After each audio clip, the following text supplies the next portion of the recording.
Selamat datang di pembahasan mendalam kita. Kali ini kita coba bongkar materi yang Anda bagikan ya. Fokusnya ke bab 7 dari Homo Deus. Iya, betul, tentang revolusi humanis. Nah, misinya apa nih? Kita mau coba pahami gimana ide bahwa manusia, ya, Anda itu jadi pusat makna. Gimana itu mengubah dunia?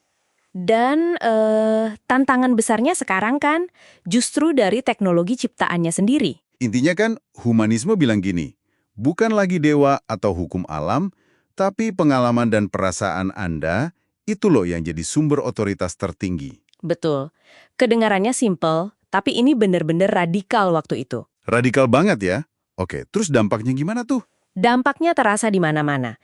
Dulu mungkin katakanlah membunuh itu salah karena Tuhan melarang. Oke, Humanisme melihatnya beda. Salah ya karena itu menyebabkan penderitaan. Penderitaan nyata bagi korban, keluarga, orang sekitarnya. Fokusnya ke pengalaman manusia. jadi pergeseran fokus ya.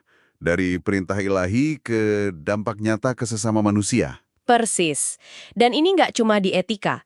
Di politik, seni, dulu mungkin seniman melukis kisah kesatria heroik, dewa-dewi, Heeh. terus bergeser ke penggambaran perasaan orang biasa, pengalaman sehari-hari Anda. Menarik. Tapi dari sumber Anda kan disebut humanisme ini nggak tunggal ya. Ada macam-macam alirannya. Betul sekali. Ada beberapa varian utama. Yang paling dominan sekarang mungkin humanisme liberal. Liberal. Itu yang gimana? Yang ini sangat menjunjung tinggi keunikan dan kebebasan setiap individu. Jadi pengalaman Anda yang unik, perasaan Anda, pilihan Anda, itu yang dianggap paling berharga. Otoritas tertinggi ada di individu. Oke, pengalaman unik individu. Terus ada apa lagi? Lalu ada humanisme sosialis. Nah ini beda lagi fokusnya. Gimana tuh bedanya? Kalau sosialis lebih menekankan pada pengalaman kolektif. Misalnya pengalaman satu kelas sosial, atau satu bangsa, atau partai. Perasaan dan pengalaman bersama itu dianggap lebih penting daripada perasaan individu dalam menentukan apa yang baik atau benar. Kepentingan kolektif di atas individu. Jadi kalau liberal fokus ke aku, sosialis lebih ke kita ya? Bisa dibilang begitu, secara sederhana. Terus ada lagi yang lebih problematis dan sering disalahartikan.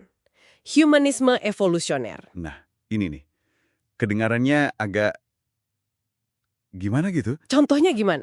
Aliran ini seringkali secara keliru ya, menerapkan gagasan Darwinisme tapi karena sosial. Maksudnya? Ya, mereka percaya pada konsep survival of the fittest, tapi diterapkan ke masyarakat atau ras manusia.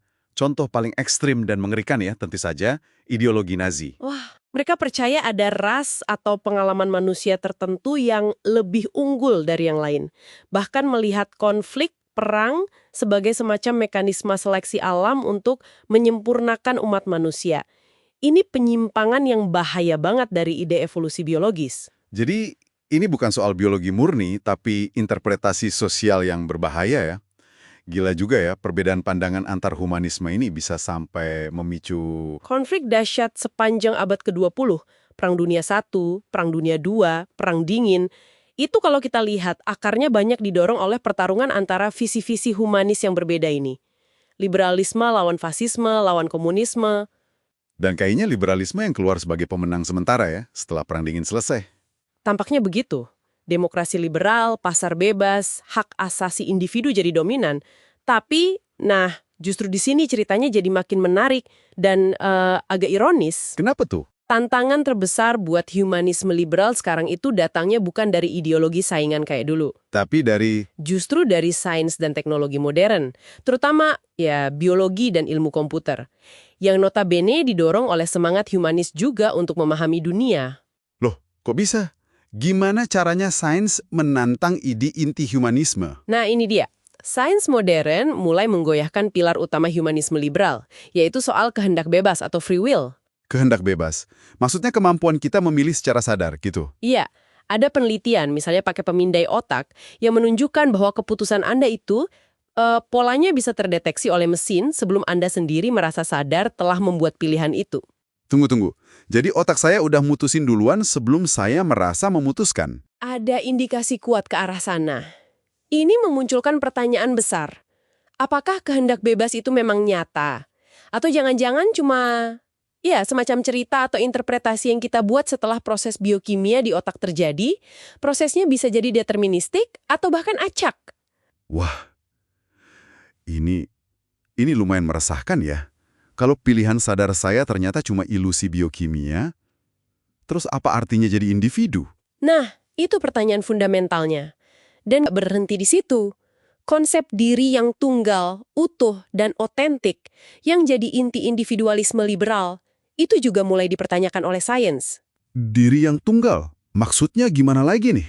Ada bukti ilmiah yang cukup kuat yang mendukung gagasan bahwa dalam diri kita ini sebenarnya ada setidaknya dua diri yang berbeda. Dua diri? Iya, ada yang disebut diri yang mengalami atau experiencing self dan diri yang bercerita atau narrating self. Oke, experiencing self sama narrating self, bedanya apa tuh? Diri yang mengalami itu yang hidup dari momen ke momen. Merasakan sakit, seneng, bosen, detik per detik. Dia nggak punya memori jangka panjang yang koheren. Terus kalau diri yang bercerita? Nah, diri yang bercerita ini tugasnya beda. Dia mengambil potongan-potongan pengalaman tadi, terus merangkainya jadi sebuah cerita. Cerita tentang siapa diri Anda, apa yang penting dalam hidup Anda. Dia yang memberi makna. Dan dia juga yang biasanya membuat keputusan-keputusan besar. Bisa kasih contoh nggak biar lebih kebayang? Bisa, bisa. Bayangkan Anda ke dokter gigi, prosedurnya 1 jam. Sakitnya lumayan parah selama 55 menit pertama. Aduh, jangan dibayangin deh. Iya, tapi katakanlah 5 menit terakhir itu prosedurnya selesai, rasanya nyaman, nggak sakit sama sekali.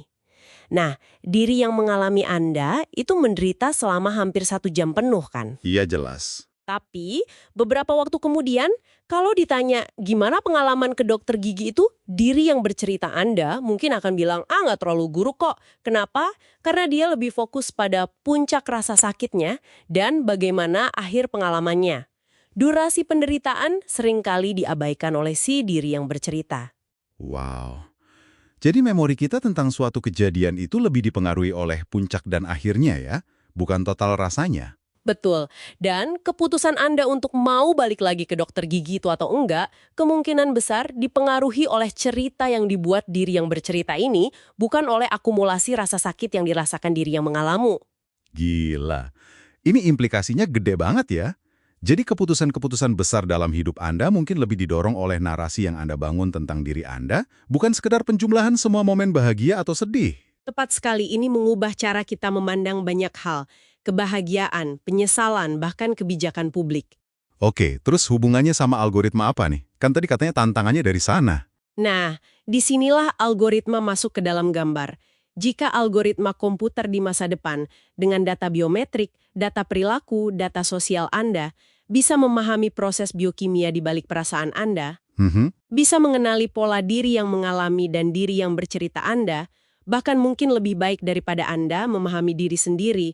Pertanyaannya, siapa atau apa yang sesungguhnya pegang kendali? Maksudnya? Otoritas bisa bergeser lagi.